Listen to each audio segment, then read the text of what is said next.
Long de 3,8 km, le parcours des futurs championnats du monde de VTT est technique.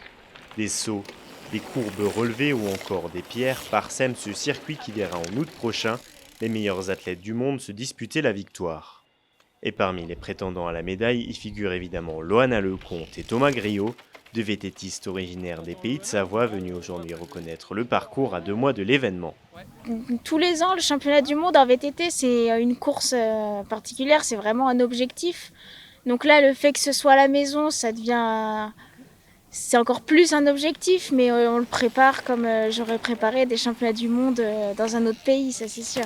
C'est un bon moment parce que c'est une compétition où forcément on a nos proches qui viennent nous voir, ce qui ne peut pas être le cas toute l'année parce que c'est vrai qu'on fait des voyages assez importants.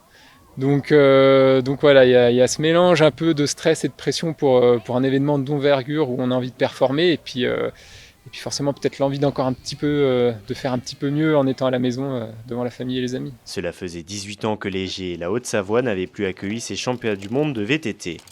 Les athlètes tricolores bénéficieront d'un beau coup de projecteur à 2 ans de disputer les Jeux Olympiques d'été à Paris. C'est l'objectif de l'année 2022 et c'est aussi un superbe banc d'essai, je dirais, pour nos athlètes, pour montrer qu'ils sont en capacité de performer, et de performer à la maison, grâce et devant leur public, ce qui n'est pas acquis à tout le monde parce que ça peut mettre une pression négative et là, il faudra s'en servir comme d'une force. Si elle parvient à s'imposer le 28 août prochain, Loana Lecomte fera donc tomber sa tunique bleu-blanc-rouge au profit du maillot arc-en-ciel, signe distinctif des champions du monde.